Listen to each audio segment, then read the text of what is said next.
আজকের ভিডিওটা একটু আলাদা, কারণ আজ আমি শেয়ার করব আমার এক দারুণ অভিজ্ঞতা। আজ হলো ছট পূজা। এই পূজাটা অনেকেই জানে না ঠিকভাবে। এটা মূলত বিহার, ঝাড়খণ্ড, উত্তরপ্রদেশ একটি অত্যন্ত গুরুত্বপূর্ণ উৎসব, যেখানে সূর্য দেবতা এবং ছট মাইকে ভক্তির সঙ্গে পূজা করা হয়। সকালের দিকটা ছিল একদম শান্ত। আমি উঠে একটু স্কিন কেয়ার করে নিলাম। আজ একটু স্কিন কেয়ার দিয়েই ভিডিওটা শুরু করলাম, বুঝলে। এবার আমার মায়ের বান্ধবীর বাড়িতে এই পূজা ছিল। তারা বিহারি পরিবারের, তাই পূজার প্রতিটি নিয়ম তারা খুব যত্নে নিষ্ঠায় পালন করে। আর যেহেতু আমাদের বাড়িটা গঙ্গার ধারে, মানে ওদের বাড়ি আর আমাদের বাড়ি দুজনেরই বাড়ি গঙ্গার ধারে, আর আমি ওদের বাড়িতে নিমন্ত্রিত ছিলাম। ভাবলাম এই সুন্দর উৎসবটা একটু কাছ থেকে দেখি, অনুভব করি আর তোমাদের সঙ্গে শেয়ার করি। আচ্ছা, স্কিন কেয়ার করে নেওয়ার পর আমি একটু ছাতু খেয়ে নিলাম, কারণ আজ আমি অন্য কিছু খাইনি। ছট পূজার দিনগুলো শুদ্ধতা আর পরিষ্কার পরিচ্ছন্নতা খুবই গুরুত্বপূর্ণ। তারপর সকালের দিকে একটু ছাতু খেলাম।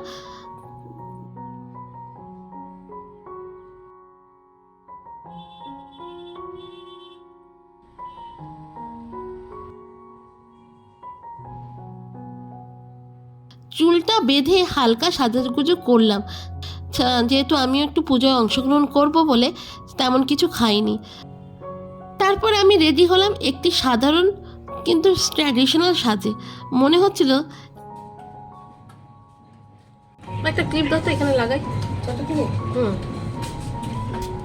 বিকেলের দিকে মায়ের বান্ধবীর বাড়ির সবাই প্রস্তুত হচ্ছিল গঙ্গার ধারে যাওয়ার জন্য। তাদের পরিবারের মেয়ে, জামাই, ছেলেরা, পুত্রবধূ এবং কি ছোট ছোট বাচ্চারাও পুজোর প্রস্তুতিতে ব্যস্ত ছিল। তো ওরা আমাকে ডেকে নিল, তো আমি ওদের সাথেই যাচ্ছি আর কি। তো ভাবছি সে প্রতিটা মুহূর্ত আজকে ধরে রাখবো। আমরা সবাই একসাথে গঙ্গার ধারে চলে এলাম। সূর্য তখন পশ্চিম আকাশে, গঙ্গার জলে তার রঙিন প্রতিফলন দেখে মনে হচ্ছিল যেন আকাশ নিজেই সেজে উঠেছে এই পূজার জন্য। ওদের নিয়ম অনুযায়ী সূর্য দেবতার আরাধনা শুরু করলো। ওদের যে মানে কি বলে, ওদের থালা, মানে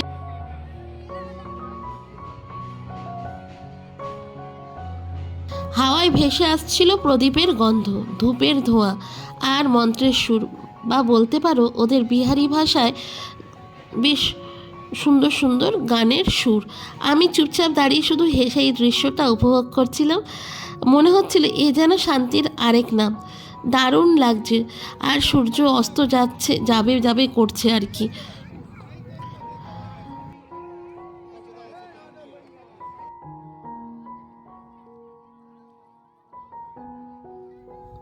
তো চাল ঝাড়ার যে চালুনি হয়, ওরা ওটাকে স্যুপ বলে। তো ওদের স্যুপে ছিল ফল, আখ, নারকেল, ঠেকুয়া, চাল, ফুল আর ঘি, প্রদীপ ইত্যাদি।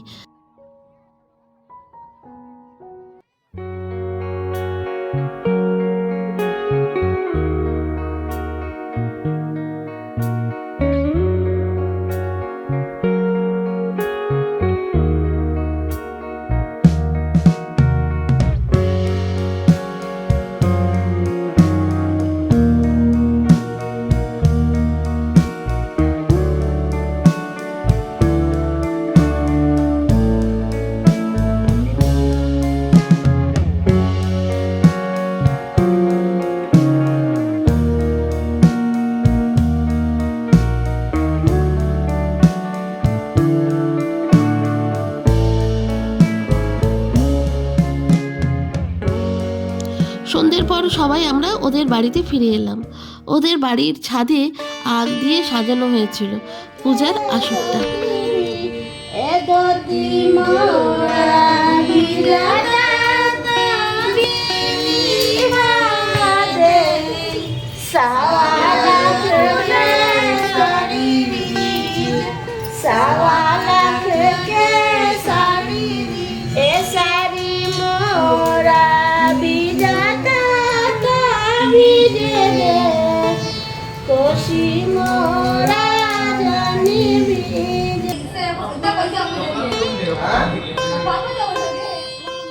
আর ছোট ছোট প্রদীপ জ্বালানো হয়েছে। তোমরা দেখতেই পাচ্ছ প্রদীপের আলো ঝিকঝিক করছে। আর ওখানে যজ্ঞও হলো। যজ্ঞতে সবাই একে একে যজ্ঞ দান করলো, মানে আহুতি দিল। সবাই একে একে যজ্ঞে আহুতি দিল, আমিও দিয়েছিলাম। ওদের পরিবারের বড়রা আরতি করেছে, বাকিরা প্রণাম করছিল। আমি ক্যামেরায় সব বন্দি করে নিয়েছি তোমাদের সাথে শেয়ার করব বলে। তো তোমরা দেখতেই পাচ্ছ যে আমি সবই টুকটুক করে শেয়ার করছি।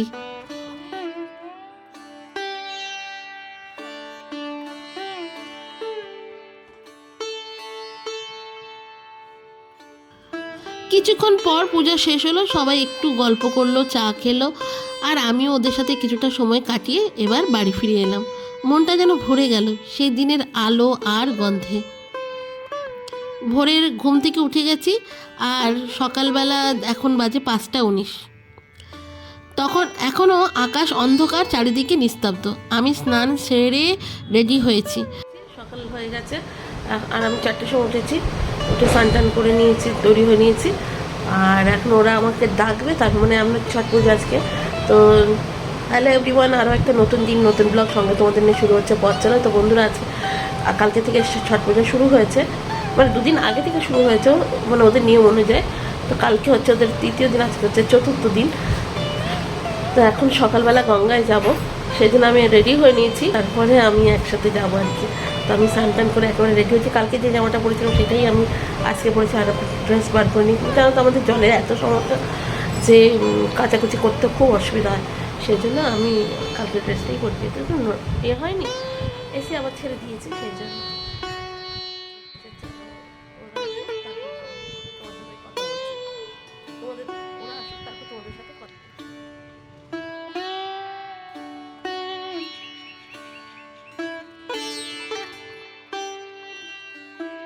তখন ওরা আমাকে ডাকলো, মানে ফোন করলো।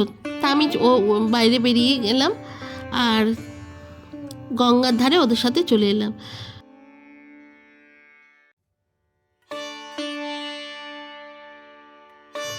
পূব আকাশে লালচে হয়ে উঠেছে।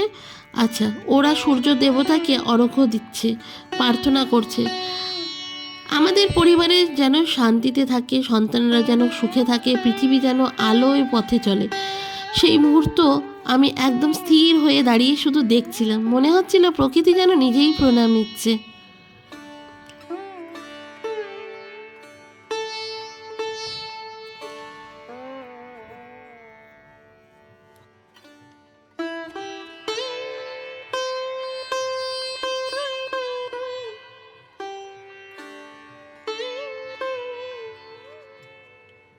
এই যে দেখছো ফর্সা করে, ও হচ্ছে মাসির বড় ছেলের বউ, আর ও হচ্ছে মেজো ছেলের বউ। আমার ওদের সাথে ভারী ভাব, সব কিছুই আনন্দ অনুষ্ঠানে আমাদেরকে নিমন্ত্রণ করে, আমি যাই।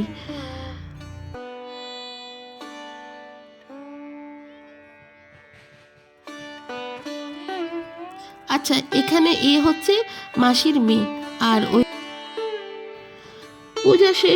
পূজা শেষ হলে একে অপরকে সিঁদুর দান করছে, চোখে মুখে আনন্দ, আশীর্বাদ, ভালোবাসা। আমি ওদের থেকে প্রণাম নিলাম, ওরাও আমাকে আশীর্বাদ করলো। ছট পুজো শুধু একটা ধর্মীয় অনুষ্ঠান নয়, এটা প্রকৃতির সঙ্গে আমাদের সম্পর্কের উৎসব, যেখানে সূর্যের আলো, নদীর জল, বাতাস সবই মিলে জীবনের প্রতি কৃতজ্ঞতার বার্তা দেয়। এই পূজা শেখায় ধৈর্য, শুদ্ধতা, আত্মনিয়ন্ত্রণ আর বিশ্বাস। আমি আজও ভাবছি একটা উৎসব কিভাবে মানুষের মনকে এতটা শান্ত করে দিতে পারে। এই অভিজ্ঞতা আমার মনে আজীবন থেকে যাবে। ছট পূজার এই আলোর, বিশ্বাসের, ভালোবাসার দিনগুলো যেন আমাদের জীবনের অন্ধকার মুছে দেয়। তোমাদের সকলকেই শুভ ছট পূজার শুভেচ্ছা। আচ্ছা, ভিডিওটা ভালো লাগলে অবশ্যই লাইক কমেন্ট করো,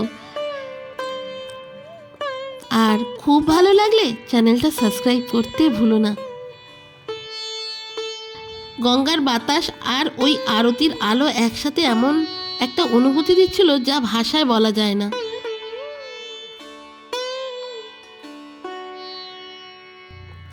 যাই হোক, প্রথম প্রসাদী হিসাবে আমি কলা পেলাম, আর যেটা খুবই শুভ বলে মনে করা হয়। আমি এই কলাটা হাতে করে বাড়ি ফিরলাম, আর সকালবেলায় কলা খেলাম। আজ যেন সত্যি মনে হচ্ছে সূর্য দেবতা আশীর্বাদ, আজ যেন এই কলাটা খেয়ে নিয়ে আমার যেন মনে হচ্ছে আজ সত্যি কলাটা খেয়ে নিলাম, আজ সত্যি মনে হচ্ছে সূর্য দেবতা আশীর্বাদ পেলাম। গঙ্গার ধারে সূর্যের আলো যখন গায়ে পড়ছিল মনে হচ্ছিল যেন নতুন একটা শুরু হলো জীবনের। তো বন্ধুরা, এখন আমি চলে এসেছি গঙ্গার ধার থেকে। আর আজকের এই ভিডিওটা তোমাদের কেমন লাগলো অবশ্যই কমেন্ট করে জানাবে, ঠিক আছে? তো চলি আজকে টাটা।